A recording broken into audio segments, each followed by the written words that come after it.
Esta es la tarde en el continente americano.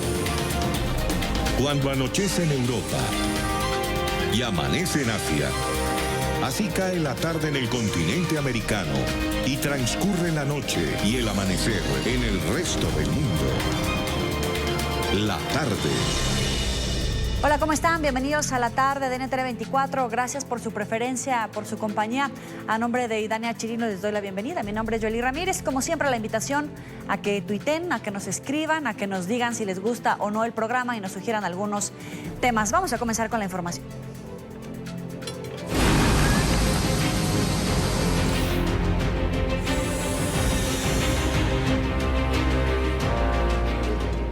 El huracán Dorian tocó tierra en la costa este de Carolina del Norte, en Estados Unidos. El ciclón de categoría 1 causó lluvias torrenciales, tornados y vientos de hasta 150 kilómetros por hora. Entre tanto, en Bahamas, la cifra de muertos ya subió a 30. Cientos de personas permanecen desaparecidas, mientras que miles de residentes intentan salir del archipiélago cuanto antes. El Cabo Hatteras, ubicado sobre la barrera de islas frente a la costa de Carolina del Norte, fue el punto en el que finalmente el huracán Dorian tocó tierra en Estados Unidos. Allí más de 7,000 personas quedaron sin suministro de energía eléctrica. Las autoridades informaron que iniciarán las labores de restauración en la zona una vez las condiciones climáticas mejoren. Al menos 24 informes de tornados han sido registrados en Carolina del Norte y Carolina del Sur en las últimas 48 horas. La ciudad portuaria de Charleston ha sido una de las más afectadas por el paso del fenómeno. Allí, las vías quedaron completamente inundadas. Aunque las autoridades no han confirmado el número de víctimas, hasta el momento 5 personas han perdido la vida en hechos relacionados con el paso del fenómeno en Estados Unidos. Se espera que el ciclón se debilite lentamente en los próximos días, aunque mantendrá la categoría de huracán en su avance por la costa de la Unión Americana. Por su parte, en Bahamas ya son 30 las víctimas mortales que deja la poderosa tormenta en el archipiélago. Las autoridades del país insular prevén que el número de muertos aumente significativamente a medida que los equipos de rescate acceden a las zonas devastadas. El único aeropuerto internacional en la isla de Gran Bahama quedó completamente destruido, lo que ha dificultado el aterrizaje de los aviones que transportan la ayuda humanitaria. Mientras, decenas de habitantes que sobrevivieron al paso de Dorian intentan desesperados salir del lugar. Saludamos a Daniel Yargués, portavoz nacional de la Agencia Federal para la Gestión de Emergencias, FEMA por sus siglas en inglés. Como siempre, un gusto saludarte. Daniel, hemos tenido mucho contacto a lo largo de esta emergencia en los Estados Unidos. Bienvenido a la tarde de NTN 24. Hola, Joely, un placer. Daniel, ¿qué reporte tenemos? ¿Cuál es la última actualización de las autoridades? Bueno, fíjate que el huracán Dorian tocó tierra esta mañana en Carolina del Norte, alrededor de las 8:30 de la mañana. Nosotros continuamos vigilando esta tormenta muy de cerca. Como puedes ver a mis espaldas, continuamos activados a nivel 1 para este tipo de eventos que pueden ser catastróficos. Continuamos coordinando muy de cerca con los gobernadores de los estados de Florida, Georgia, Carolina del Sur, Carolina del Norte y Virginia también, porque se espera que puede que haya inundaciones repentinas. Entonces la coordinación no termina. Vemos que la tormenta va a salir a mar abierto, al Atlántico, pero de todas formas nosotros continuamos aquí, Joely, coordinando con los estados y autoridades locales. ¿Cuál es la información que tienen respecto a los daños, las personas que pudieran haber quedado aisladas, que estén atrapadas justamente por los tornados o porque no alcanzaron a salir? Sí, hubo mucha advertencia de tornados, especialmente cuando se estaba acercando a las costas de Carolina del Sur y Carolina del Norte. Nosotros estamos en el área, en los centros de operaciones de emergencias, Joely, de los estados que mencioné. Si el gobernador requiere equipos de búsqueda y rescate, nosotros tenemos esos equipos listos para salir y atender las necesidades que puedan tener las personas. Y es por eso, qué bueno que tocas este tema, porque es por eso que nosotros siempre pedimos a todas las personas que si hay órdenes de evacuación, de desalojo, que por favor se vayan. Número 1, ponen en peligro su vida Y número dos, también ponen en peligro la vida de los rescatistas. Es por eso que nosotros tomamos muy en serio estas tormentas. No queremos que la gente piense y diga, bueno, pues no hubo mucho daño, la tormenta ya se va o está por salir. Tenemos que tomar bien en serio este tipo de tormentas porque, como lo vimos en Bahamas, dejó mucha destrucción. Y entonces hay que estar preparados y hacer siempre caso a las autoridades locales. En este momento ya es categoría 1, pero no es un huracán menor, ha dado sorpresas, no se había visto algo de este tamaño, de esta magnitud. En este momento, ¿qué es lo que tiene que hacer la gente en esas zonas? Mira, esta tormenta ha sido diferente y todas son muy diferentes. Esta cambió su trayectoria muchísimas veces y entonces nosotros con la coordinación con los estados de Florida, Georgia y las Carolinas teníamos que cambiar también la coordinación o ajustarnos a la trayectoria del huracán. Siempre estuvimos activados desde que vimos que la tormenta iba a impactar a las Islas Vírgenes y a Puerto Rico. Lo que nosotros, Jolie, le pedimos a las personas es que por favor no bajen la guardia. Si ya dejó de llover, si está bajando la lluvia, acuérdense que pasó la tormenta, especialmente en los condados de la costa, en esos lugares que están cerca del Atlántico. Dejó destrucción, vientos de 95 millas por hora, ráfagas muy fuertes, inundaciones repentinas. Entonces la amenaza no ha pasado, aunque ya a lo mejor en algunos lugares ya pasó la tormenta y el huracán. Les pedimos a las personas que se mantengan muy alerta. Si no les han dado la luz verde las autoridades locales de regresar a sus casas, que por favor no lo hagan. Puede que haya líneas de cables caídos que tengan electricidad. También el agua inundada puede tener muchos desechos químicos o otras cosas. Le pedimos a las personas que por favor se mantengan muy alerta y hagan caso a las autoridades locales antes de regresar a su casa. La amenaza todavía no continúa y puede que haya también inundaciones repentinas, Jolie. Ahora, vemos imágenes de la devastación, de la destrucción, y tú hacías un llamado de atención a la gente por la cantidad de, por ejemplo, cables que pudieran estar rotos, que pudieran estar enredados con la cantidad de desechos que se reúnen. ¿En qué estado se encuentran los servicios en estos estados afectados, las carreteras, las vialidades? En realidad, respecto a ese tipo de servicios, ¿cómo quedaron estos estados? Bueno, es muy temprano y es muy prematuro poder hablar de los daños o de lo que pasó. La tormenta está prácticamente saliendo de la costa este de Estados Unidos para el Atlántico. Nosotros tenemos que esperar a que sea seguro para nuestros rescatistas, para los equipos de primera respuesta, para que salgan y entonces empiecen a hacer esa recaudación de daños. No porque la tormenta tocó como tormenta tropical o como huracán categoría 1, y hablo de esto en términos genéricos, vamos a apurarnos a hacer una recaudación de daños. Tenemos que tomar las cosas con calma, siempre coordinando con las autoridades locales, estatales. Si se tienen que limpiar caminos, si se tienen que hacer vuelos, sobrevolar el área para ver el daño y la magnitud del desastre, es lo que se hace. Pero usualmente nosotros tenemos estos equipos que hacen evaluación después de que pasó la tormenta o el desastre, para empezar a ver esas vías que se tienen que limpiar, esos caminos, carreteras, identificar esas zonas donde a lo mejor el huracán pegó más fuerte, o los vientos o los tornados, o hay más inundaciones. Pero sí tenemos que tomarlo también, como le pedimos a la población, que se tomen tu tiempo y que se esperen. Igualmente nosotros, Jolie, es una coordinación tremenda porque tenemos que coordinarlo con las autoridades locales, estatales, federales, otras agencias federales que también trabajan con nosotros antes de poder ir y hacer esta recaudación de daños. Y en la Florida, donde ya pasó, ¿cuáles fueron las experiencias que tuvieron en esta ocasión?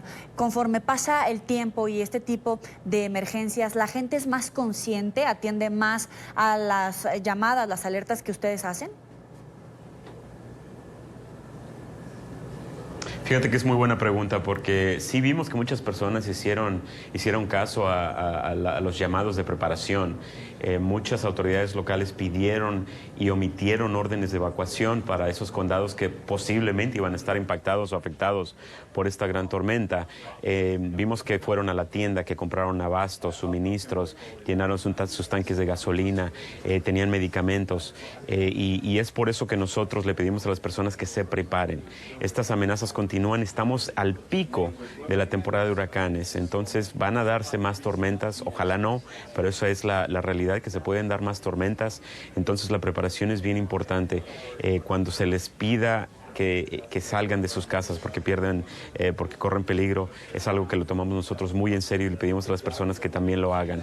Entonces sí vimos una respuesta de la gente. Lo que no queremos es que piensen que, bueno, pues no pasó, no sufrí tantos daños, que todas las tormentas que vengan o que cualquier emergencia que tengan, que lo tomen muy en serio y que estén preparados. Prepararse, Yoli, toma 10, 15 minutos, tener tus documentos importantes, ver las necesidades de tu familia, sentarte a platicar, toma 10 minutos. Entonces vimos que muchas personas se prepararon y esperamos que así continúe, porque bueno, es una cultura de preparación la cual nosotros queremos tener aquí en Estados Unidos ante este tipo de tormentas. ¿Y cuál es la cultura, el conocimiento, la manera en la que nos debemos de desarrollar cuando estamos en un refugio, cuando llevamos, por ejemplo, algunos medicamentos que son necesarios, indispensables para la vida nuestra o de algún familiar, cuando llevamos mascotas? ¿Qué es lo que debemos de hacer cuando estamos en un refugio? Bueno, antes de eso tenemos que sentarnos a la mesa a platicar, a conversar. ¿Cuáles son las necesidades de mi familia? Nadie conoce las necesidades de su familia mejor que ustedes, mejor que las personas. Entonces, empezar a conversar y a platicar cuáles son nuestras necesidades. Yo tengo un animal, tengo una mascota, tengo niños, tengo mis papás que viven conmigo. Identificar esas necesidades es bien importante. Imagínate que tengas esta conversación cuando la tormenta ya está por tocar tierra. No vas a poder tener el tiempo para prepararte, no vas a poder hacerlo con serenidad. Entonces es por eso que nosotros tenemos este mes nacional de preparación, el cual es en septiembre, el mes nacional de prevención ante desastres, para empezar esas conversaciones, para empezar a platicar qué se necesita. Si tengo que ir a un refugio, porque a lo mejor no tengo otro lugar donde ir o no tengo familiares. Si tenemos yo y mi familia que ir a un refugio, ¿qué necesitaríamos para estar seguros, para estar bien mientras pasa la tormenta? Entonces, si se necesitan medicamentos, documentos importantes, si tienes niños, si tienes mascotas, si tienes a tus padres viviendo contigo o otras personas de la tercera edad, ¿cuáles son las necesidades que van a tener para evacuar o estar en un refugio? Esa conversación se tiene que dar antes del desastre y te lo digo, cuesta nada hacer una conversación o tener una conversación así y se tarda 10 minutos. Te agradezco tu tiempo, Daniel Yargués, portavoz nacional de la Agencia Federal para la Gestión de Emergencias, tu tiempo para la tarde de NTN 24. Un placer, gracias. Hasta luego. Cuando son las 5 de la tarde, 13 minutos en la costa este de Estados Unidos, vamos a revisar justamente otros temas de la agenda informativa del día. Es noticia el pacto para preservar el llamado pulmón del mundo con el que terminó la cumbre presidencial por la Amazonía. Líderes de países de la región firmaron un documento en el que se comprometen en la elaboración de planes conjuntos para el cuidado de la selva del Amazonas. Los mandatarios de Colombia, Iván Duque, de Perú, Martín Vizcarra, del Ecuador, Lenín Moreno, y de Bolivia, Evo Morales, sellaron su compromiso. Vamos al lugar de la noticia con nuestra enviada especial a Leticia en el Amazonas colombiano, Harriet Hidalgo. Muy buena tarde. Adelante, Harriet. Hola, ¿qué tal, Joely? Es un gusto saludarte a ti, a todos los televidentes de NTN 24 a esta hora del día. Precisamente 4 jefes de Estado, que tienen que ver todos ellos con el tema de la Amazonía, se han hecho presentes aquí en Leticia luego de que el presidente Iván Duque convocara este importante encuentro para tomar medidas a fin de proteger la biodiversidad de esta importante región del mundo. Cabe señalar que el presidente Duque ha enfatizado su compromiso para tomar medidas a fin de contrarrestar la deforestación y también tomar medidas de prevención o de precaución por los incendios forestales. Yo quiero hacer un llamado a todos los aquí presentes para que esta cumbre nos lleve a medidas concretas en lo que será el pacto a suscribir. Y me refiero a algunas de ellas. En primer lugar, la acción coordinada contra la deforestación. Que todos nosotros fijemos nuestras metas dentro de nuestra soberanía para enfrentar este fenómeno. De otro lado, el presidente de Bolivia, Evo Morales, quien también asistió a este importante encuentro, reiteró el compromiso de su país para proteger la Amazonía. Nuestra madre tierra está amenazada de la muerte. La terrible fiebre generada en nuestra Amazonía a través de los incendios de forestales y bosques es un importante síntoma que nos debe llevar a analizar las causas estructurales que generan este mal, pero también las acciones que debemos desarrollar de manera conjunta y urgente para salvarla. La crisis climática que genera el cambio climático está destruyendo nuestro hogar. Y el presidente de Ecuador sorprendió aquí a todos los asistentes a este encuentro con unas bellas palabras que pudo interpretar a través de una canción. Según el mandatario, el hecho de asistir a esta cumbre le llevó a recordar momentos de su pasado en relación con el tema de la Amazonía. Pare di che ma che le han feito al río que ya no canta. Relisca como un pan, morsoto un pan de escuma blanca. Pare que el río ya no es el río.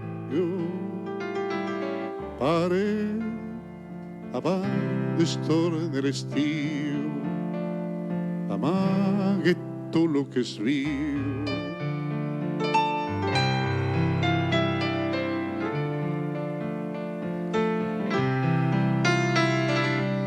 Sense banyar i sense pesos para, os podrà cremar la barca, para el plom entre rures para, amb plat, serà arpa en la casa de Gauste. Pare, si no hi ha fins, no fan finyocs, ni cucs ni ocells. Esta es toda la información desde Leticia, Amazonas. Joely, siga usted con más información en la tarde. Es noticia el candidato a la presidencia de Argentina, Alberto Fernández, quien sigue de visita en España. El peronista lanzó nuevamente un mensaje de calma a los mercados que ven con preocupación la posibilidad del impago de la deuda. Fernández aprovecha su viaje para tratar de tranquilizar a políticos y empresarios de uno de los países que más invierte en Argentina. Este es un informe de Marcelo Moncayo desde Madrid. Hola, ¿qué tal? Saludos para ustedes en la tarde, amigos televidentes. Terminó en Madrid la visita del candidato presidencial argentino Alberto Fernández, quien desde un evento organizado aquí en el Congreso de los Diputados quiso nuevamente tranquilizar a los mercados, asegurando que en caso de ganar las elecciones honrará las deudas de Argentina, eso sí, con algunos matices. Terminó en España la agenda del candidato presidencial argentino Alberto Fernández, quien aprovechó estos días para reunirse con los representantes de empresas como el Banco Santander, el BBVA y Telefónica, que tienen importantes inversiones en Argentina, además de líderes políticos como el propio presidente del gobierno, Pedro Sánchez. En esas reuniones que no fueron públicas, Fernández aseguró que su interés es honrar las deudas adquiridas por su país con algunos matices. Así también lo explicó en el Congreso Español en un evento organizado por miembros del partido de izquierda Unidas Podemos. Todos están preocupados sobre qué vamos a hacer con la deuda. Haremos lo que siempre hicimos, que es cumplir y honrar las deudas que se han tomado. Pero no nos pidan que lo hagamos a costa de más deterioro de nuestra gente y postergando más a los argentinos. No tiene sentido tener petróleo si para sacarlo tengo que dejar que vengan multinacionales a llevárselo. No tengo ningún problema con las multinacionales, pero la realidad, mi mayor problema es ver cómo genero riqueza para Argentina y en Argentina. Fernández además dejó claro en Madrid que en caso de ganar las elecciones en su país, está dispuesto a seguir conversando para consolidar un acuerdo comercial con la Unión Europea. Todo lo que me llega como data de ese acuerdo tiene muchos puntos intranquilizadores para la economía argentina. Es eso nomás. Pero yo estoy seguro que vamos a poder sentarnos con Europa y resolver el tema. El candidato peronista además recordó que a donde vaya siempre defenderá la inocencia de Inácio Lula da Silva, expresidente del Brasil. Y este viernes Alberto Fernández está en Portugal para reunirse con el primer ministro Antonio Costa. Este es el informe para la tarde, Marcelo Moncayo, NTN 24, Madrid. Es noticia un nuevo acto de represión por parte de la policía de Hong Kong. Los manifestantes pro democracia que se encontraban apostados frente a una estación de metro en la península de Kowloon fueron dispersados con perdigones y gas lacrimógeno. Los activistas, muchos de ellos enmascarados y vestidos de negro, se cubrieron detrás de sombrillas y barricadas hechas con cercas en las calles. Algunos habían atravesado una rejilla de metal para ingresar a la estación, en la que bajaron letreros y pintaron graffiti en las paredes.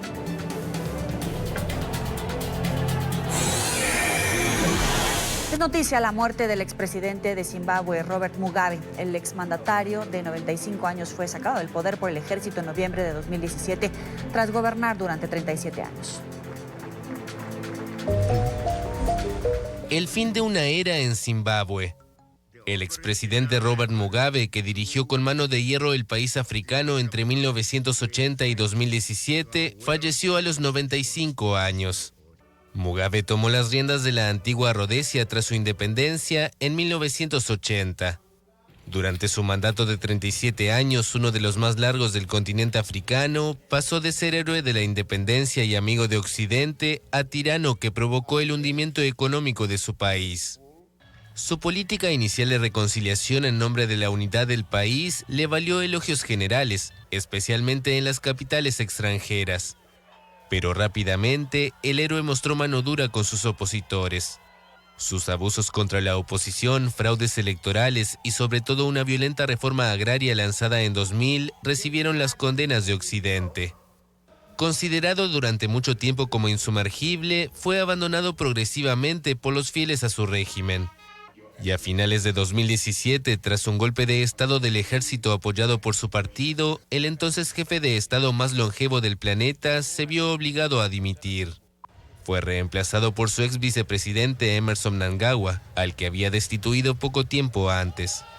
Soberano, provocador y acostumbrado a métodos impactantes, Mugabe provocó a menudo tanto la indignación de sus detractores como los aplausos de sus partidarios.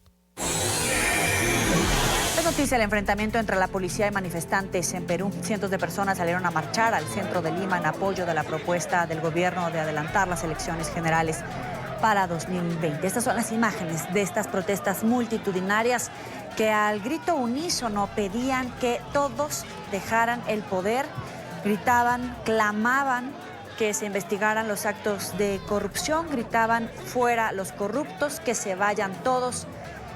Esta protesta suscitó una confrontación continua con la policía y viene después de que el presidente Martín Vizcarra y el Congreso, de mayoría opositora, tuvieran una división con la que están llamando justamente a renovar todo el órgano legislativo. El lema de la protesta, ya se lo decía, es que se vayan todos, incluso lo pueden ver en algunas pancartas. El mandatario peruano propuso poner fin a los mandatos legislativos y presidenciales, un año antes de lo previsto, ante el freno a sus esfuerzos por aprobar medidas contra la corrupción. Hay que recordar que el presidente tiene una mínima bancada a su favor, la mayoría es opositora, y en ese contexto es que el presidente está pidiendo esta revocación para legisladores en el órgano presidencial. Ahora, los legisladores de oposición condenaron esta propuesta de Vizcarra y argumentan que genera incertidumbre, cosa que ha respaldado la calificadora Moody's. Ha alertado que hay un riesgo de incertidumbre económica y que no es lo más favorable para la economía peruana. Además, obviamente, que los opositores están alegando que esta propuesta está alimentando el conflicto político, que no solamente puede suscitar este tipo de protestas multitudinarias, es decir, una crisis social, sino también una crisis económica y política. Estamos exigiendo, uno, que se cierre el Congreso, que haya adelanto de elecciones. No vamos a permitir que un Congreso lleno de delincuentes y de procesados judicialmente siga blindando a los corruptos y siga frenando el avance y el desarrollo que el Perú necesita para el bien de todos los peruanos. En esta parte del programa nos acompaña Álvaro Campana, secretario general del Movimiento Nuevo Perú, que forma parte de la plataforma que convocó a las manifestaciones. Gracias por estar con nosotros, bienvenido. Gracias a ustedes, Yuli. petición es que se vayan todos, algunos gritaban fuera los corruptos. ¿Hay un movimiento de ingobernabilidad que está rechazando esta situación? Mira, en realidad yo creo que el Perú ya viene viviendo hace varios años una crisis muy profunda que se dispara por los casos vinculados al abajato, ¿no? Y que, bueno, no encuentran una solución porque yo creo que están expresando el fracaso de un Estado y de un modelo económico que ya no dan para más, ¿no? Y bueno, en medio de ese conflicto todo se ha agudizado, sobre todo en la confrontación entre el Ejecutivo y el Legislativo, que hoy nuevamente tiene un episodio, ¿no? Un episodio en el cual el presidente Martín Vizcarra decide convocar o adelantar la convocatoria a elecciones generales, pero esta convocatoria tiene necesariamente que pasar por el Congreso y esto nuevamente nos lleva a una situación muy complicada, ¿no? Pero hay que decir que Vizcarra, desde nuestro punto de vista, no tiene posibilidades de gobernar, por lo que ya he mencionado en términos de la crisis profunda que está viviendo el país, ¿no es cierto? Pero también porque él no cuenta con una bancada, no tiene un partido y efectivamente tiene a un conjunto de fuerzas opositoras atrincheradas y que son mayoría en el Congreso y que están vinculadas también a muchos de esos casos de corrupción y que no les conviene que este proceso electoral se adelante, ¿no? Entonces estamos en una situación de este tipo y donde se hace preciso que la ciudadanía salga a la calle a expresar su punto de vista, que creo que mayoritariamente en este momento por lo menos apunta que la salida va por el cierre del Congreso. Ahora, varias bancadas pidieron una reunión con el presidente, le enviaron un documento y se advertían que la Comisión de Constitución advertía que el proyecto no va a prosperar. ¿Hay un bloqueo per se de facto? Sí, yo creo que sí, ¿no? Hay en curso un bloqueo del fujimorismo, pero además creo que vienen del aprofujimorismo que tiene la mayoría, el APRA y el fujimorismo en el Congreso, y que hoy vienen operando incluso para vacar a Vizcarra, que es una posibilidad, ¿no? Que él sea reemplazado finalmente por la vicepresidenta, que tiene más afinidades con los grupos de poder económico y que en este momento han logrado tener un nivel de alianza con el aprofujimorismo. Entonces, efectivamente, en el Congreso la mayoría viene operando para frenar o para alargar los plazos que impidan finalmente que se lleve a cabo, que se pueda llevar a cabo un adelanto de elecciones generales. Siendo una toma de temperatura política, ¿hay espacio para la vacancia de Vizcarra? ¿Se puede llegar ahí? Sí, yo creo que podrían llegar a eso, ¿no? El fujimorismo ha demostrado tener una gran determinación y sabe utilizar bien la mayoría parlamentaria que tiene, además de otros mecanismos, ¿no? Yo creo que además en este momento, de alguna manera, Vizcarra ha quedado algo solo, ¿no? Hace poco vivimos un conflicto en el sur del país, en Arequipa, en torno a un proyecto minero, y Vizcarra, o mejor dicho, se filtró un audio en el cual el presidente Vizcarra aceptaba frente a las autoridades del sur que ese proyecto no podía prosperar. Y esto la derecha, los poderes fácticos que en un momento respaldaron a Vizcarra lo han tomado como una traición o como debilidad y bueno, de un momento a otro lo que nos encontramos en los medios de comunicación es que hemos pasado de tener un héroe, de tener como héroe a Vizcarra a que ahora sea un villano, ¿no? Entonces están creando las condiciones para yo creo vacarlo, además que están apelando a algunos espacios internacionales, ¿no? Para consultar si es que es democrático y constitucional la posibilidad de que se vaya a cerrar el Congreso y se haga un nuevo voto de confianza, o a través de un nuevo voto de confianza. ¿Pero la disolución del Congreso estaría a la vuelta de la esquina? Es también una posibilidad, yo creo que es la única posibilidad que le va a ir quedando a Vizcarra si es que el entrampamiento continúa en el Congreso.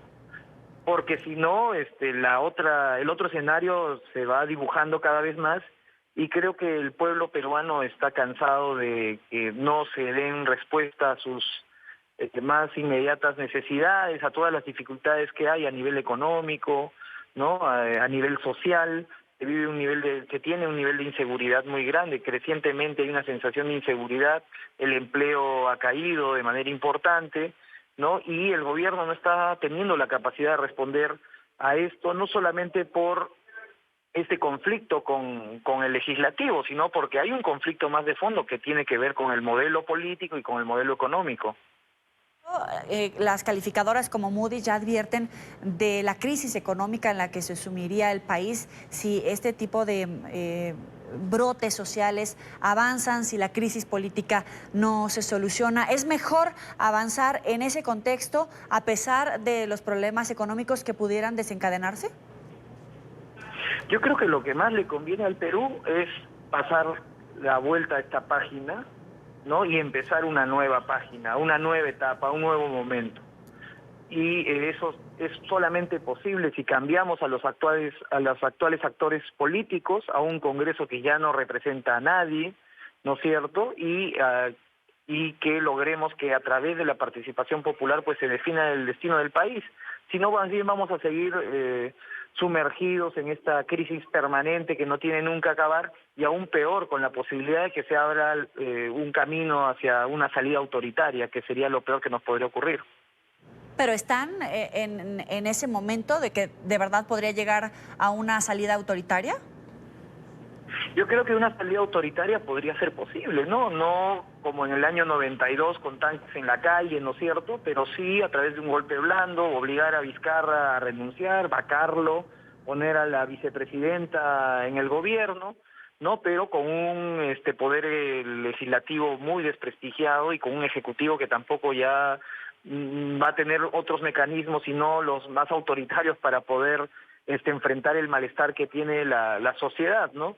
En el Perú vivimos una crisis a nivel del sistema de justicia, hay una criminalización creciente de la protesta social, ¿no? Y bueno, se sigue y se va a imponer a cómo dé lugar los designios que nos plantean quienes hoy tienen el poder, ¿no? Quienes representan a esos grupos económicos, ¿no? Que pugnan por seguir profundizando un modelo que es cada vez más resistido por la población.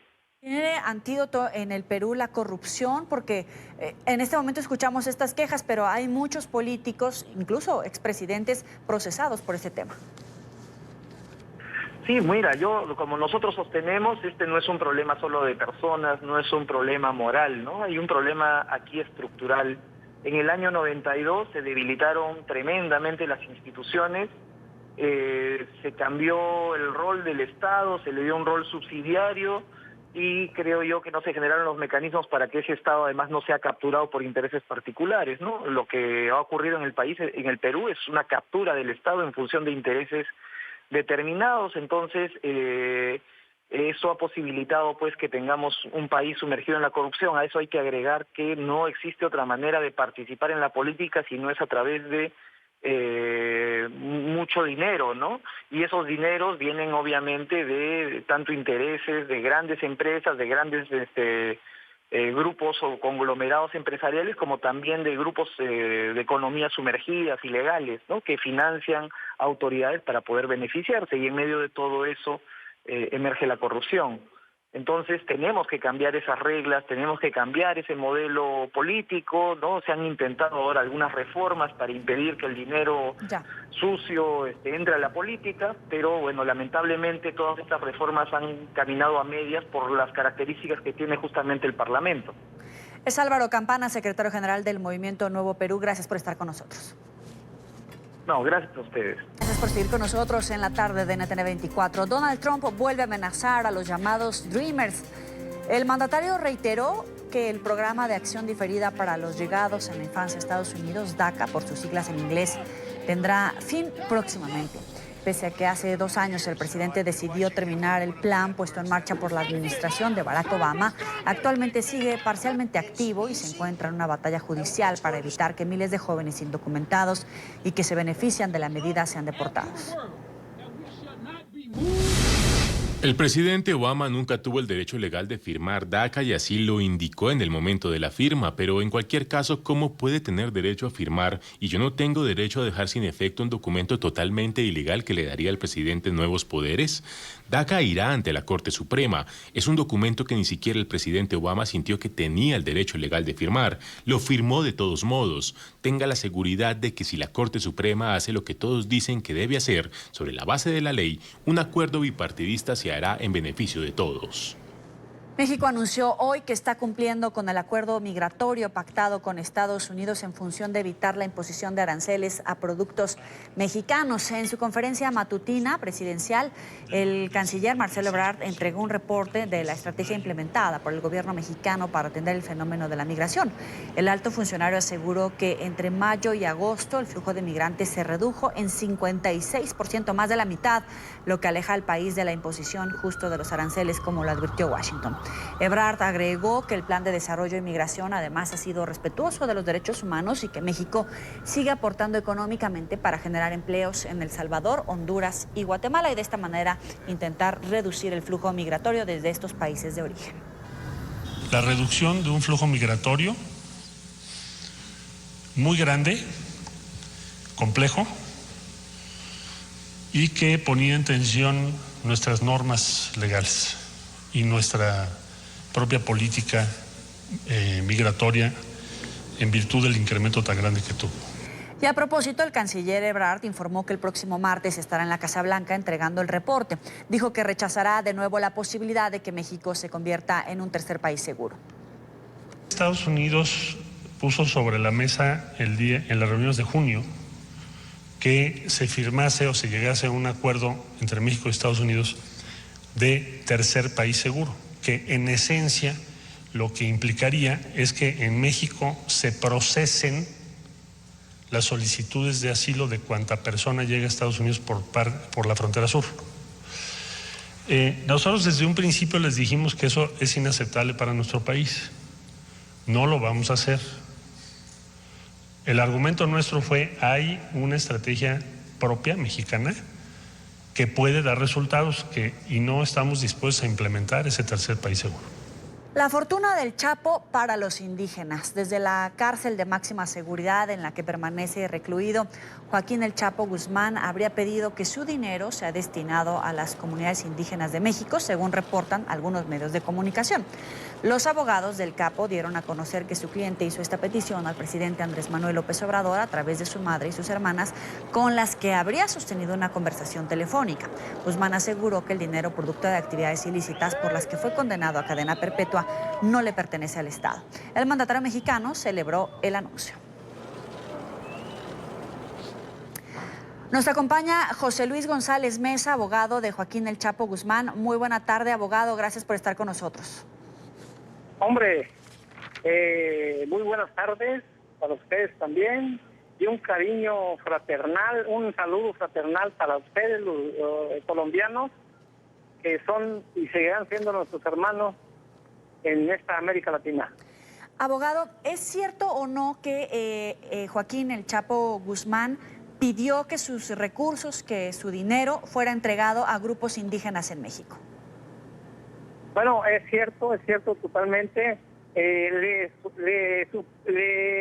pidió al presidente mexicano López Obrador que ese dinero que los Estados Unidos de Norteamérica pretenden quedarse con él, porque nuestros vecinos son algo serios, Durante muchos años se han quedado con fortunas, grandes fortunas de miles de millones de dólares, de los presuntos narcotraficantes mexicanos, y entonces pues ese dinero no les pertenece a los Estados Unidos, ese dinero les pertenece al pueblo de México. ¿Por qué? Porque en México se sembró, se cultivó, se cosechó la marihuana y la amapola. Entonces pertenece, si es ilegítimo, pertenece al gobierno de México. Entonces no pertenece a los Estados Unidos de Norteamérica, pero ellos, en una actitud un poco antilegal e injusta, se han quedado con miles de millones de dólares de los presuntos narcotraficantes mexicanos. Abogado, pero entonces, ¿cómo es que se lo pidió el Chapo? ¿Fue a través de usted y usted se lo comentó al gobierno del presidente mexicano, o cómo es que lo pidió? Bueno, hace mucho tiempo que esto se viene madurando, ¿sí? ¿Por qué? Porque finalmente, cuando él estuvo en México, detenido, él manifestó esa situación, y ahora lo volvió a manifestar el 19 de agosto y el 26 de agosto, lunes, los dos lunes, se comunicó por primera vez con su señora madre, María Consuelo, y con sus dos hermanas, Bernarda y Armida. ¿Sí? Entonces, es la primera vez que se comunica el Chapo Guzmán con su familia desde la prisión de cerca de Denver, son 70 millas de Denver, Colorado, la capital de Colorado, ¿no? Entonces, lo que le estamos diciendo es únicamente la comunicación del Chapo con su familia, ¿sí? Y finalmente, lo que el Chapo quiere es que ese dinero no se quede en Estados Unidos, porque el dinero se generó en México, la siembra, la cosecha, todo se generó en México. Entonces, ¿por qué los Estados Unidos de Norteamérica se ha quedado con miles de millones de dólares de los anteriores narcotraficantes? ¿Por qué? Es decir, es el caso de ustedes también. ¿Cómo es posible que los Estados Unidos de Norteamérica se quede con miles de millones de dólares producto de la cocaína, cuando la cocaína se procesa y se siembra y se cosecha en Colombia? Abogado, pero entonces el Chapo sí sembraba y sí estaba involucrado en actividades del narcotráfico y por eso es que están pidiendo el dinero. Bueno, él siempre lo ha negado. Entonces... ¿Sí? Pero finalmente, dice el Chapo, bueno, ustedes me están acusando que yo tengo 14,000 millones de dólares, ¿no? Que me van a confiscar.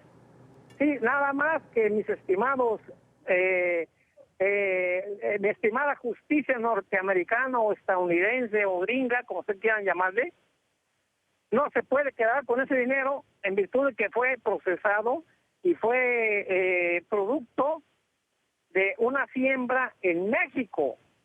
No se sembró en Estados Unidos, en Norteamérica.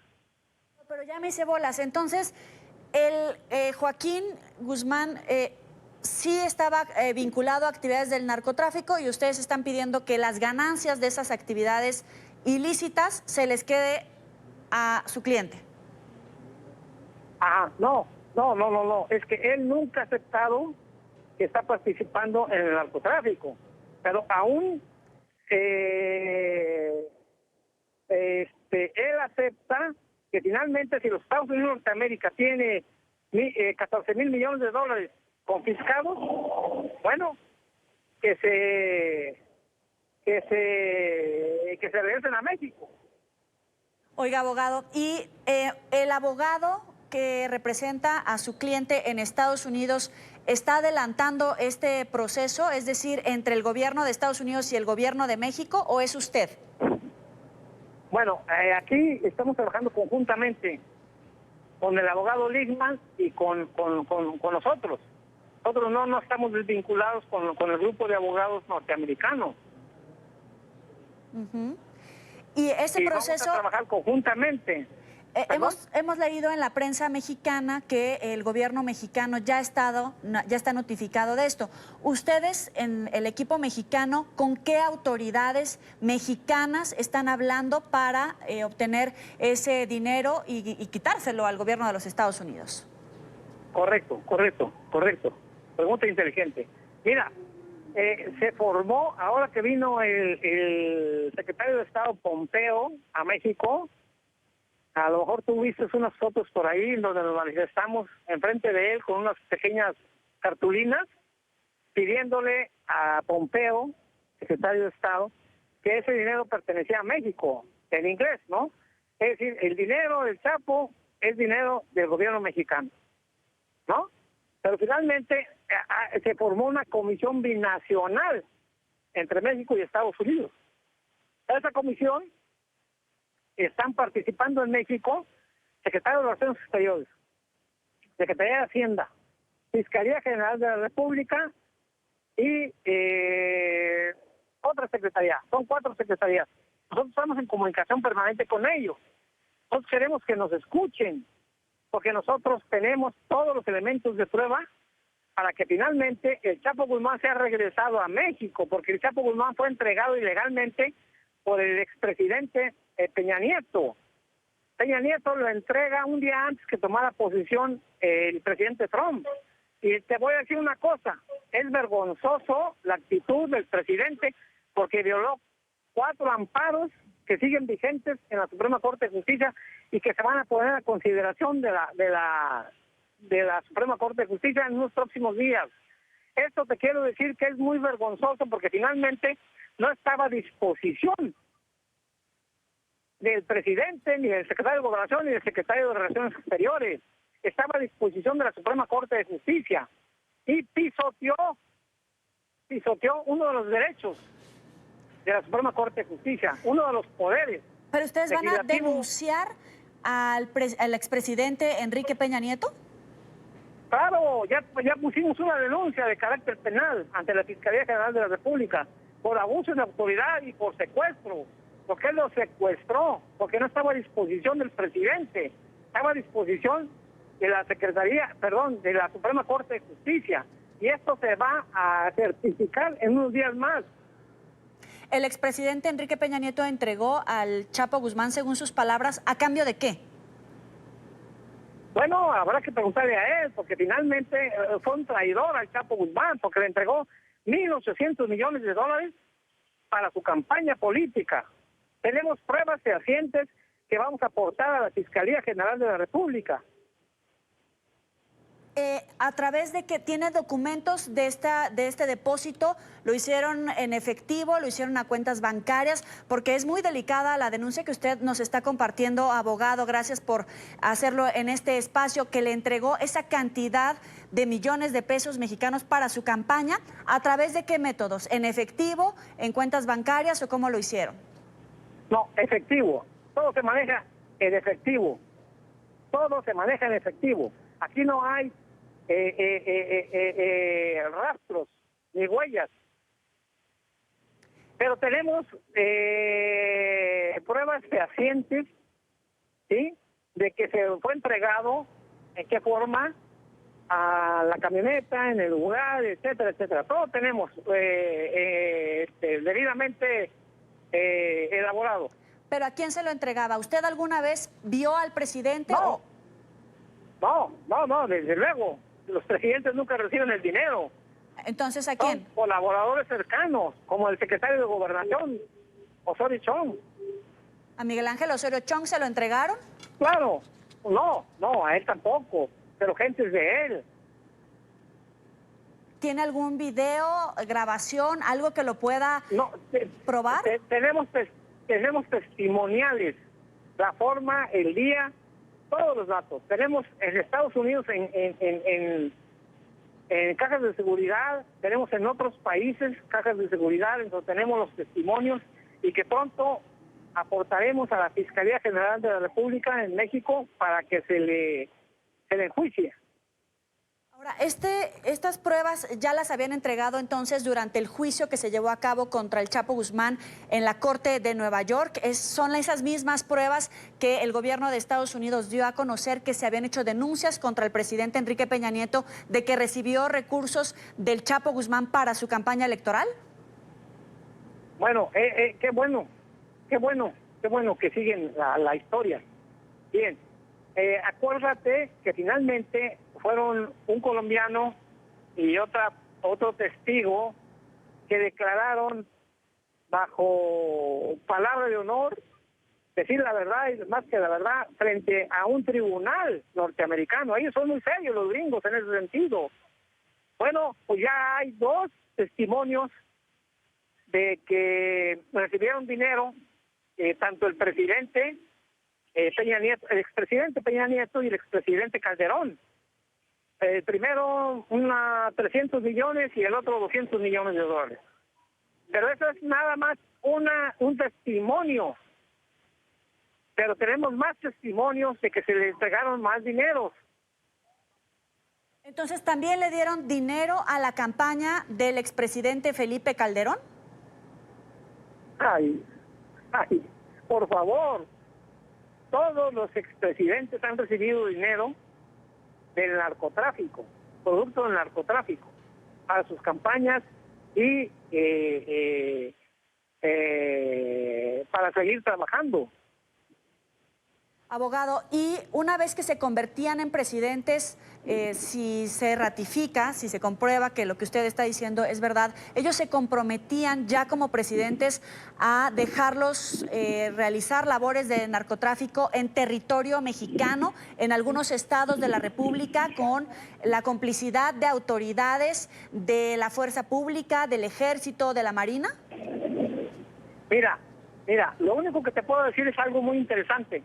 Yo no lo digo, lo dice los grupos de inteligencia de los Estados Unidos de Norteamérica, como es la CIA, la DEA, el Departamento de Estado, en fin, todos estos grupos de inteligencia dicen que en México hay una ganancia de 60,000 millones de dólares anuales, ¿sí?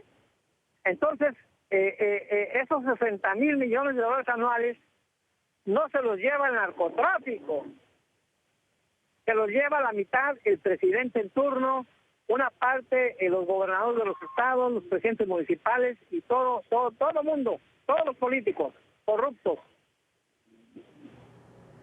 Y todas estas pruebas dice que se las va a entregar al gobierno mexicano. El Chapo Guzmán se ha comprometido a ser testigo, a entregar testimonios, pruebas que vinculen a los expresidentes de México, Enrique Peña Nieto y Felipe Calderón, ante los Estados Unidos.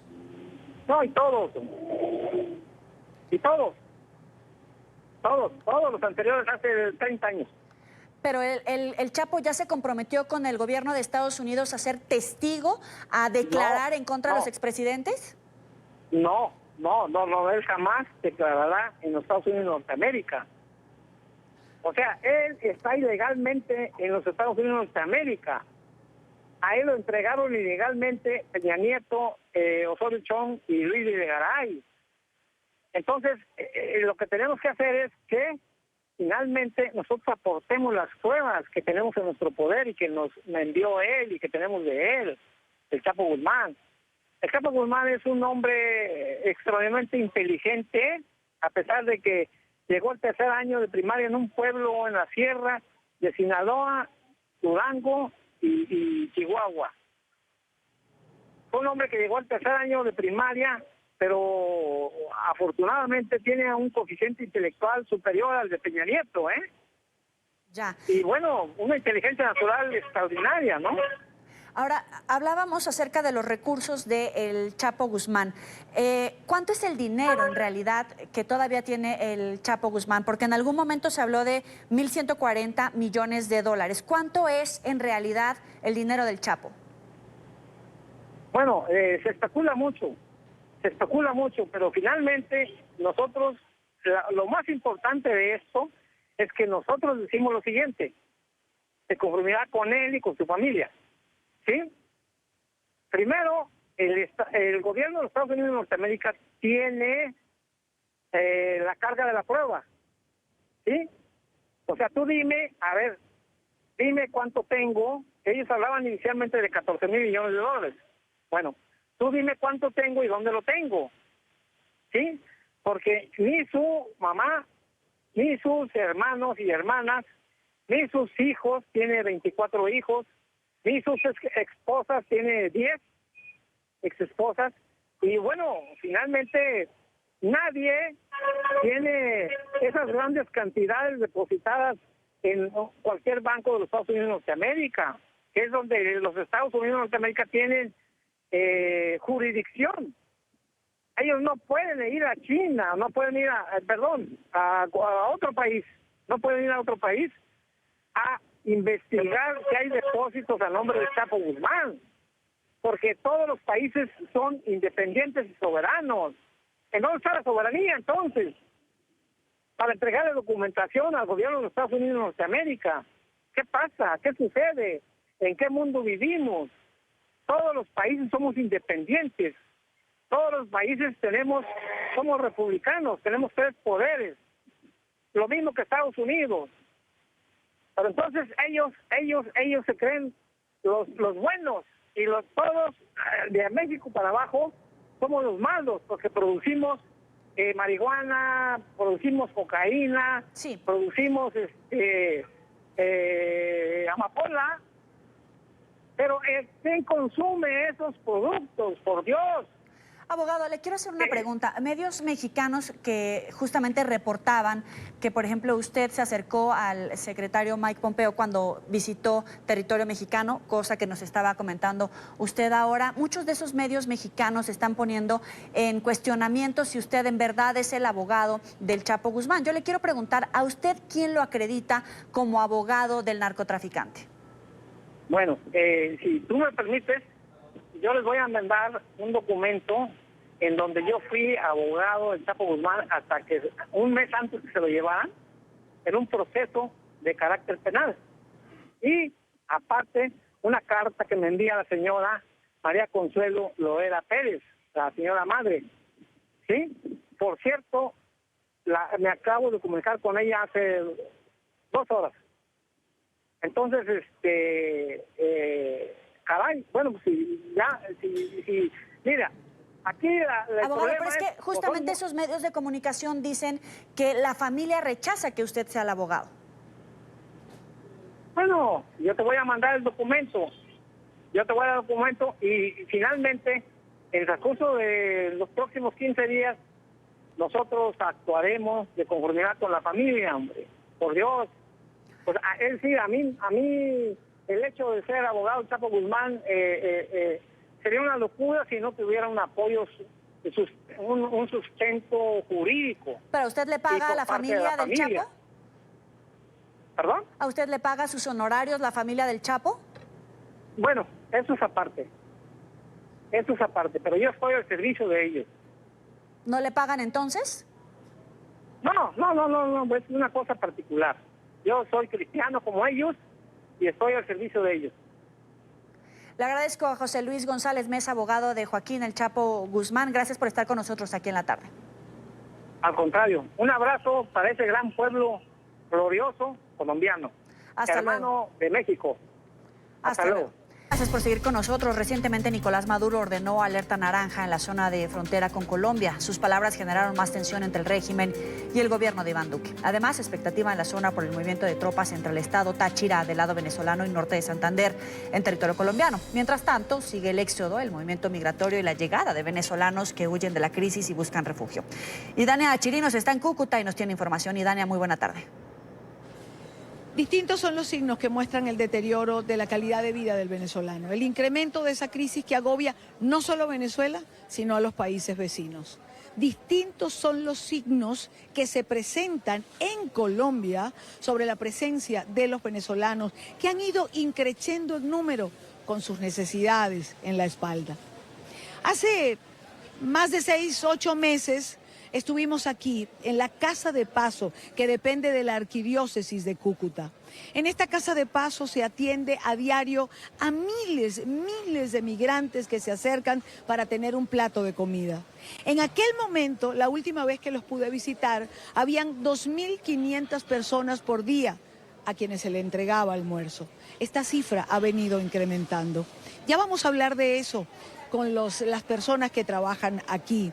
Les quiero recordar que se les da un almuerzo con proteínas, con carbohidratos, que intentan mantener la debilidad, que intentan satisfacer la necesidad con la que la gente se presenta en este lugar.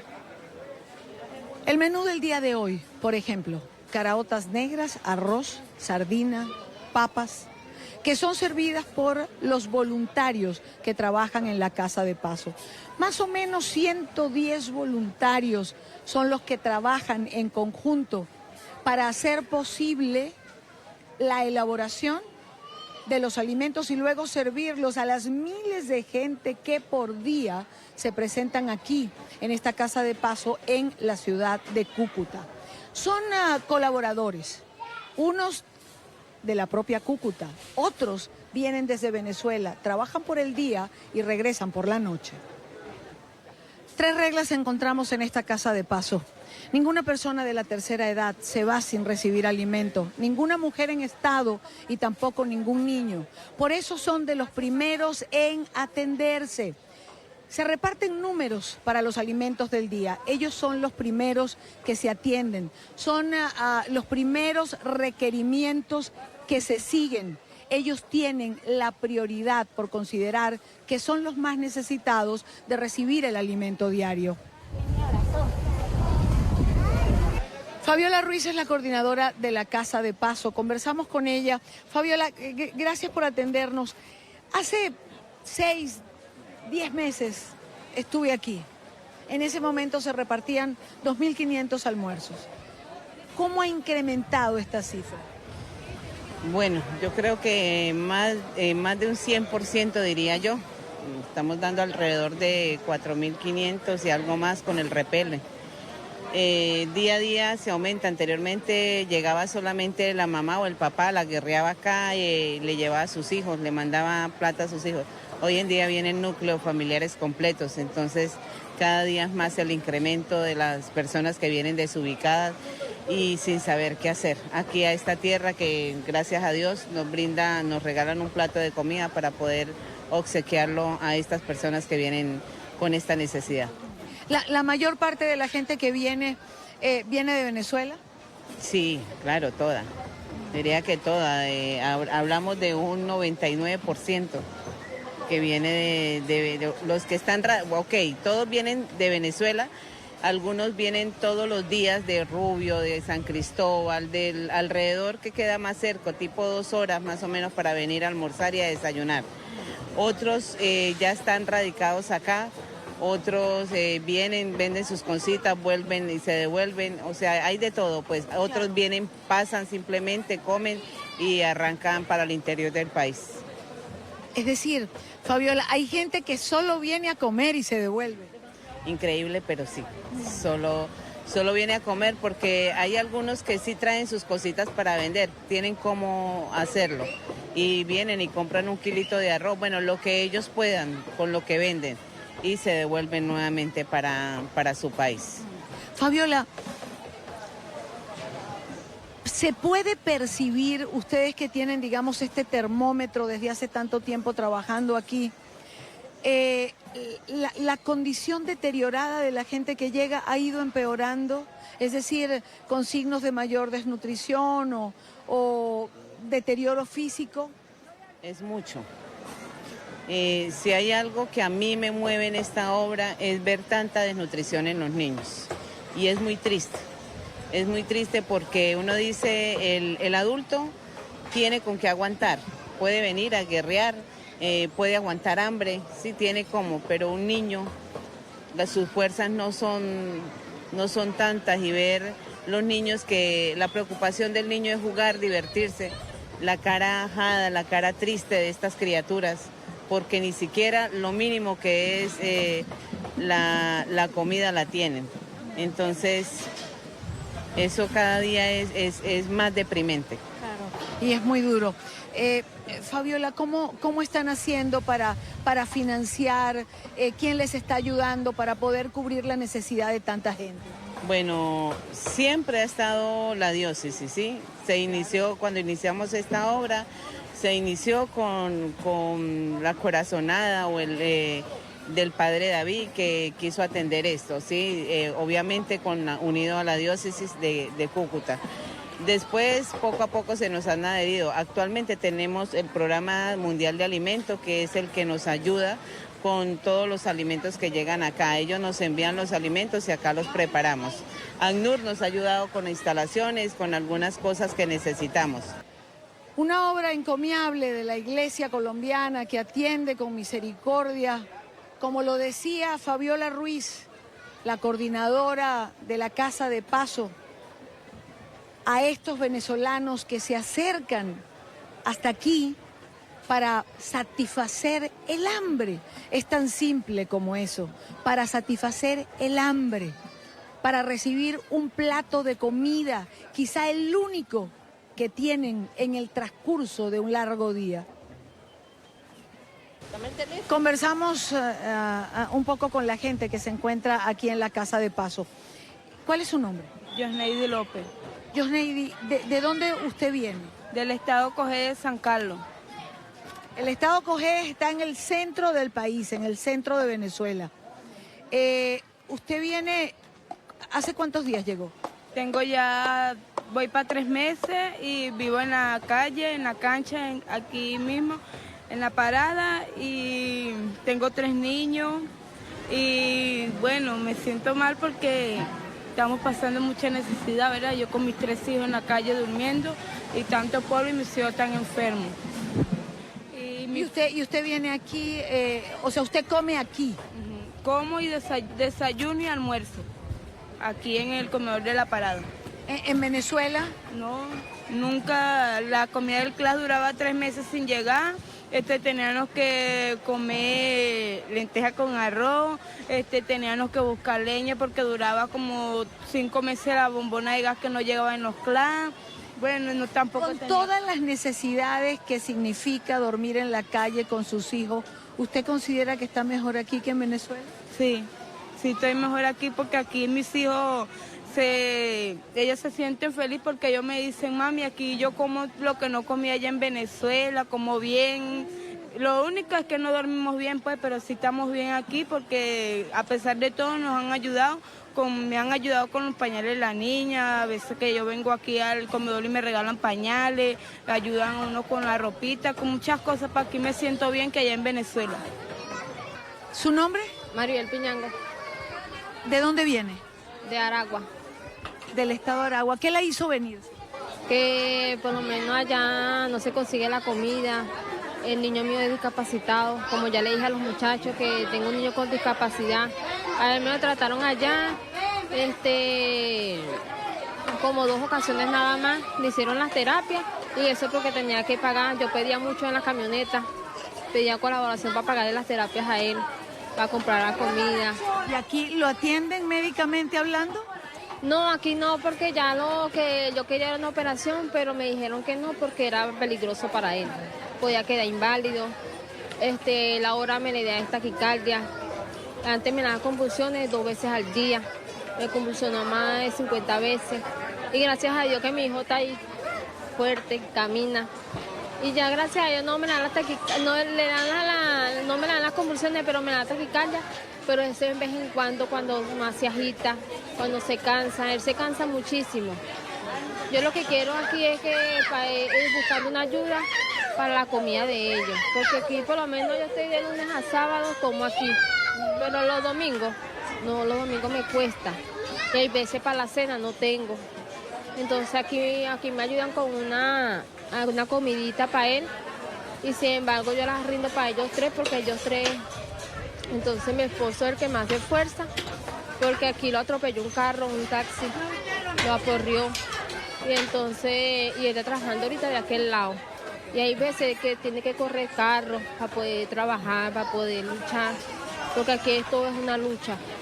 Yo ahorita, por lo menos, yo estoy viviendo ahorita en la calle, con mis hijos, luchando, porque yo por lo menos no tengo para pagar riendo.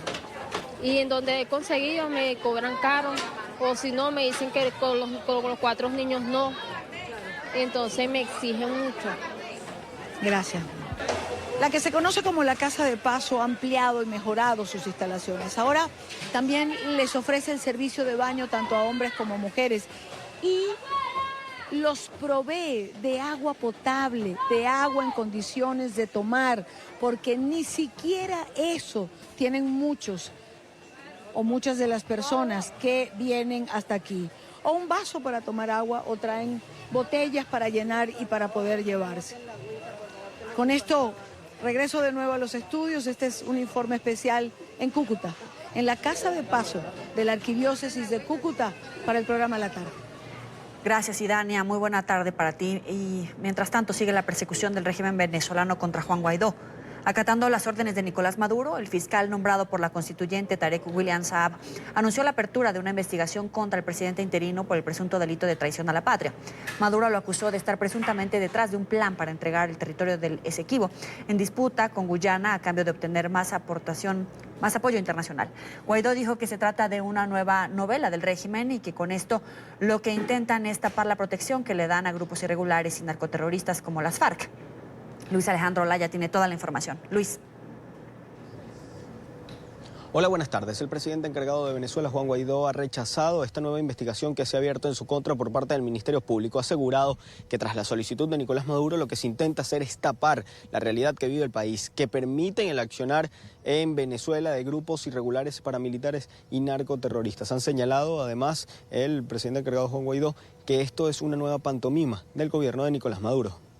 Del régimen, a la nueva olla, al nuevo invento que produjeron un audio, quién sabe cómo, y entonces empiezan a inventar toda una parodia, una novela, para distraer la atención de lo central, que están amparando narcoterroristas en territorio venezolano, que han entregado soberanía nacional, que nunca hicieron pertinentemente. Afortunadamente, desde la Asamblea hemos hecho los reclamos por el Esequibo y lo vamos a seguir haciendo. El Esequibo es nuestro, eso es que se debe decir, y lo hemos dicho, por cierto, no es de hoy, en el 2013 estuvimos en territorio Esequibo, yo como parlamentario suplente en ese momento, ejerciendo soberanía, cosa que ellos se niegan a hacer.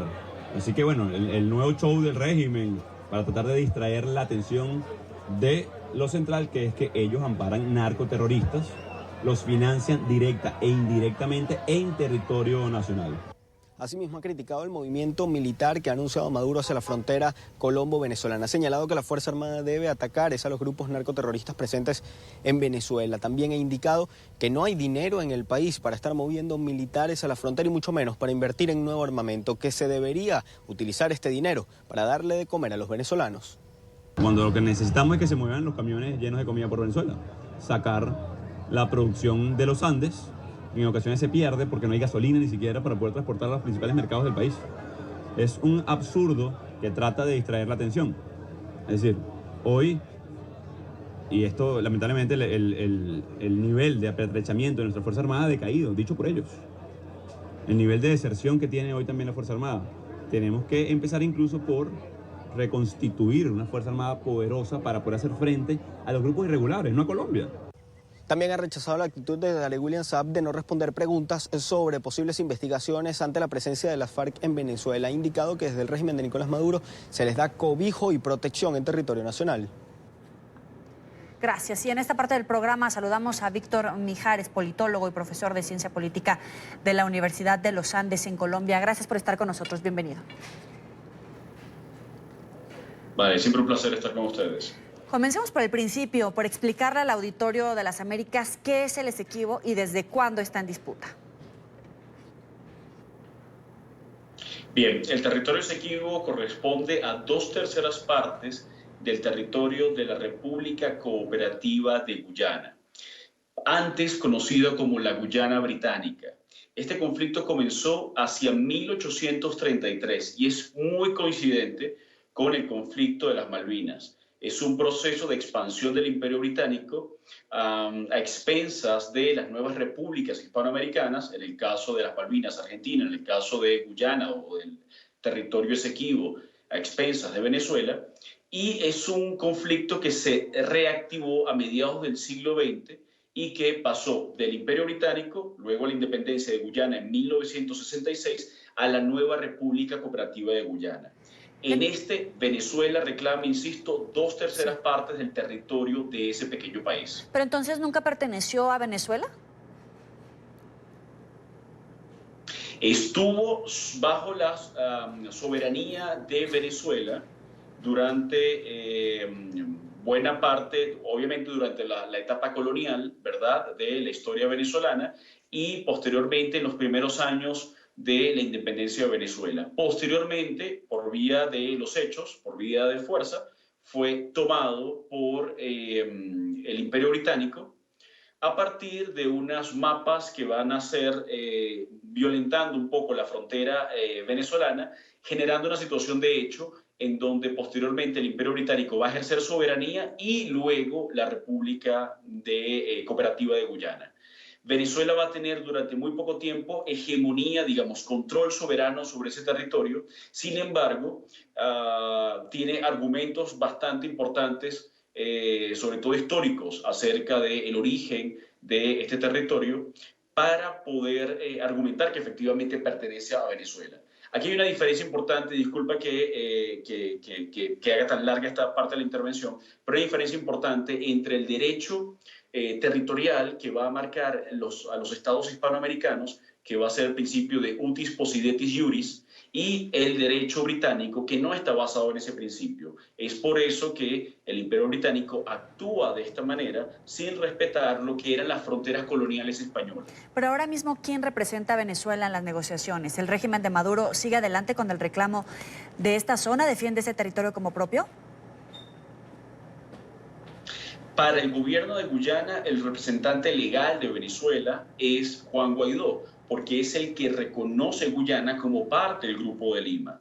Obviamente, para otros países del mundo, y quien tiene el control y el poder en la práctica y ejerce soberanía, de hecho, es Nicolás Maduro. Entonces, obviamente, esas tensiones tienen que ver con las mismas tensiones que han, caracterizado el momento actual de Venezuela, que es esta dualidad institucional que a su vez se refleja en una dualidad de reconocimientos sobre un gobierno u otro. Pero los mismos actores políticos hablan de una lucha histórica por ese espacio. Por ahora, ¿quién en realidad es quien administra ese espacio, ese lugar? Ahora mismo en el Esequibo, quien ejerce soberanía sobre él es Guyana, efectivamente. Y Guyana ha venido entregando concesiones a empresas transnacionales para la explotación de recursos naturales, en tierra, recursos mineros y sobre todo madereros. Y sobre la plataforma continental, es decir, sobre el mar territorial y un poco más allá de las costas de ese territorio Esequibo, concesiones para la explotación de gas natural, insisto, empresas transnacionales. En la práctica, quien está ejerciendo la soberanía desde hace mucho tiempo, desde su independencia en el 66. ¿Es el territorio del Esequibo para Venezuela una barajita intercambiable? Es decir, ¿sí podría ser esa arma para negociar respaldo para Maduro o para Guaidó? Sí, era una posibilidad y ya se vio en un primer comunicado del Grupo de Lima el año pasado, cuando parecía que efectivamente Guyana lograba incluir algunos elementos importantes en esos puntos contra el gobierno de Maduro, en donde cuestionaba el reclamo de Venezuela sobre ese territorio. Efectivamente, en la búsqueda de apoyos, distintos gobiernos de Venezuela han jugado a, de algún modo, generar mayor tensión o distensión con Guyana, con un propósito muy claro, que es el propósito de ganar el apoyo de la CARICOM, de la Comunidad del Caribe, donde Guyana hace parte.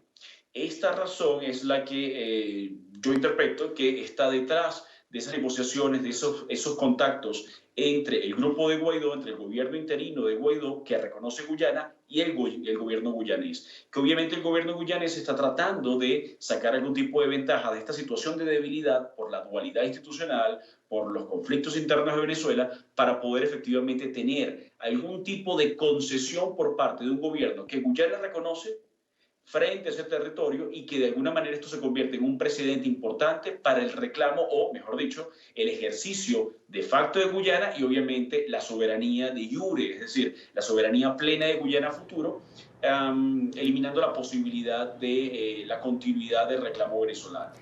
Siguiendo en el terreno geopolítico, hoy se reunieron representantes de varios países en la ciudad colombiana de Leticia para hablar justamente sobre acciones conjuntas en favor de la Amazonía.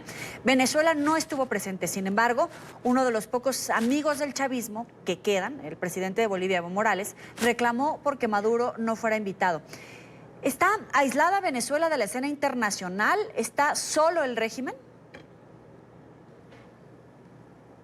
A ver, yo lo pondría en estos términos. No tiene a nadie en los gobiernos, es decir, no tiene amigos en el Palacio de Gobierno en Brasilia, ni en Bogotá, ni en Georgetown, como podemos ver ahora, ¿verdad? Ni en muchas partes de América Latina. Sin embargo, sí tiene amigos en algunos focos, frentes, grupos de oposición a esos gobiernos. Y eso también es parte del juego en todo esto. Venezuela se ha convertido en un tema de campañas electorales, se ha convertido en un tema constante de los sistemas políticos, bien sea para cuestionar, pero también como un actor que de una forma u otra sigue presente en el apoyo de algunas fuerzas, algunas regulares, otras irregulares, contra esos gobiernos. La estrategia de Maduro todo indica que está orientada a tratar de ganar, por otra parte, ejercer presiones indirectas a la posibilidad. Ya va, es que me están llamando y tengo que terminar rápido la entrevista porque me están volviendo loco con las llamadas. Volvemos a la estrategia de Maduro.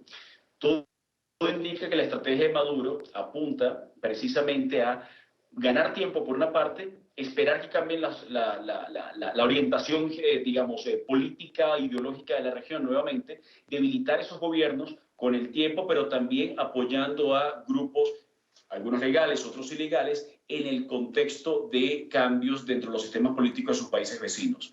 Maduro claramente, digamos, ha venido apoyando a la FARC como un elemento para generar tensiones contra el gobierno de Duque y sin duda tendrá algún tipo de posición muy favorable a las oposiciones a los actuales gobiernos de América Latina con el fin de que efectivamente se dé un nuevo giro ideológico en la región para poder sobrevivir a esta coyuntura de tensiones que está sufriendo. Ya sé que tiene que colgar, pero una última pregunta hablando de esto. ¿Qué significaría para la región el ascenso, por ejemplo, de Alberto Fernández o el regreso de Cristina en lo práctico en Argentina o la consolidación de Evo Morales en una elección así sea cuestionada y la posición que se dice neutral de Uruguay en cuanto a temas como el de Venezuela?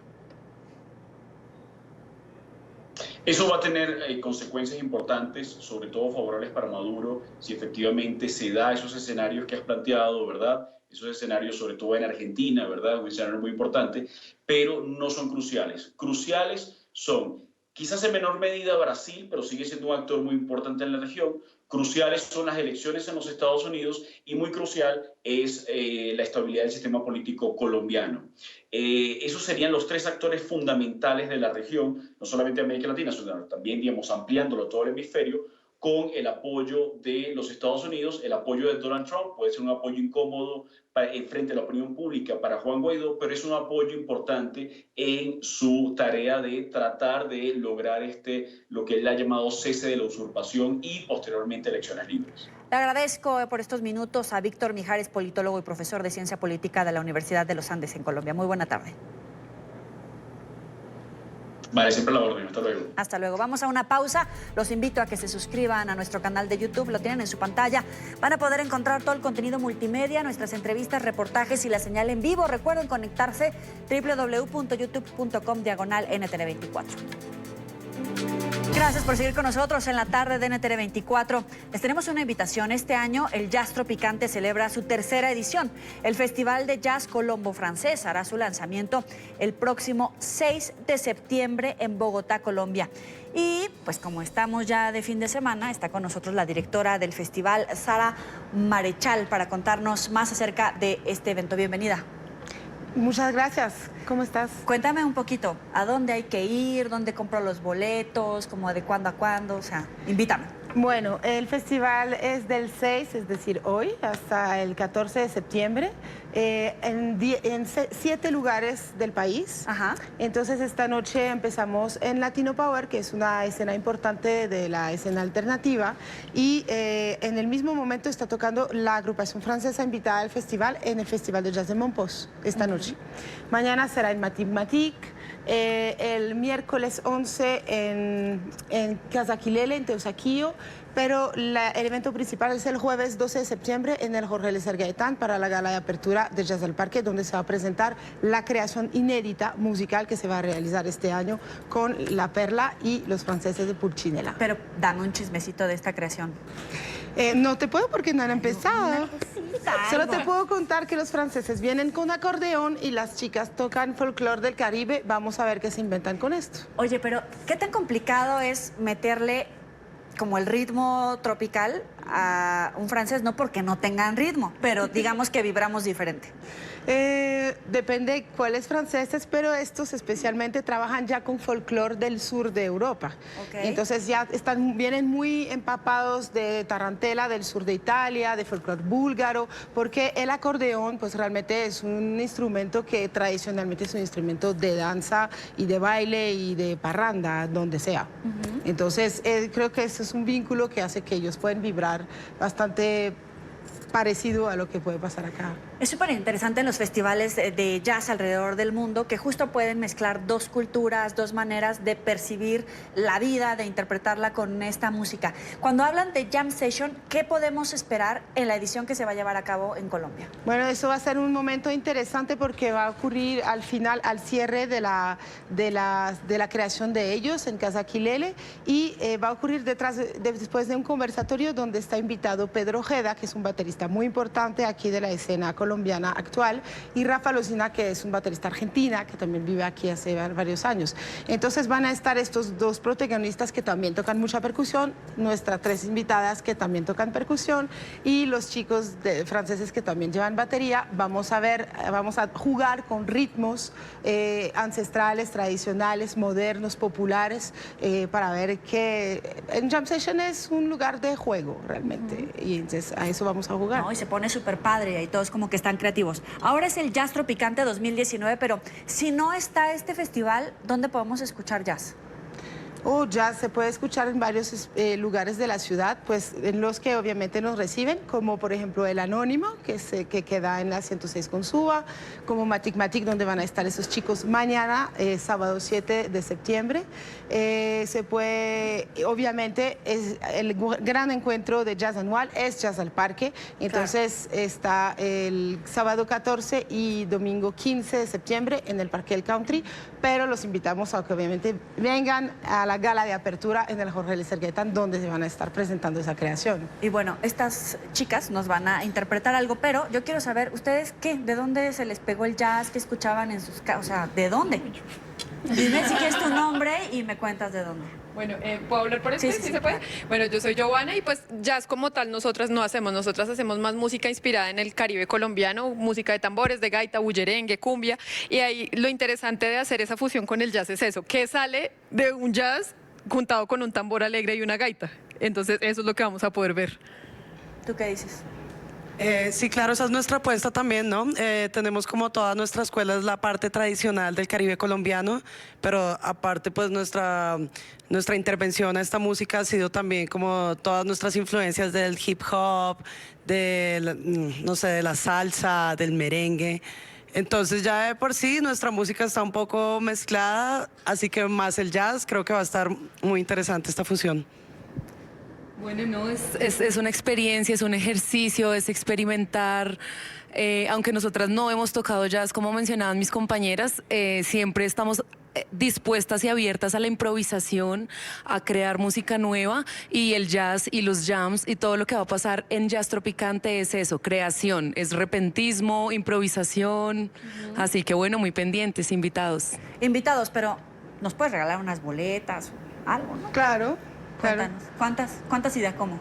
Le regalamos pues a los dos primeros, a las 4 primeras personas que nos escriben en la página de Facebook de Jazz Tropicante. Ajá. Le regalamos boletas para esta noche. ¿Es así, Jazz Tropicante? Jazz Tropicante con J-A-Z-Z en una sola palabra. Jazz Tropicante en Facebook. Nos pueden encontrar, nos escriben por la página de Facebook y les tenemos en la lista esta noche 4 boletas para los 4 primeros que escriben. Y si no, también pueden buscar información de los eventos, los lugares, los costos y todo en esa página. Todo está en la página, todo está montado, todos los eventos del festival, que son como 10 eventos. En la página de Instagram también está toda la información y los esperamos porque realmente es un festival que se vive porque está en el momento en que las cosas pasan porque no se pueden repetir. Bueno, chicas, entonces, ¿qué nos van a interpretar? Digo, para que ya se arranquen, ¿no? Eso. Es un tema vocal que se llama Anaguana. Anaguana, creación, propuesta.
Al final de la tarde, como siempre, los invitamos a seguirnos en las cuentas de Twitter y también de Instagram. Estamos como @NTN24 y como @joelyramirez.journalist. Ya viene Jefferson Beltrán con el programa La Noche, inmediatamente después el informativo de NTN24 con Jason Calderón. Hasta aquí la emisión de la tarde. Pásela muy bien.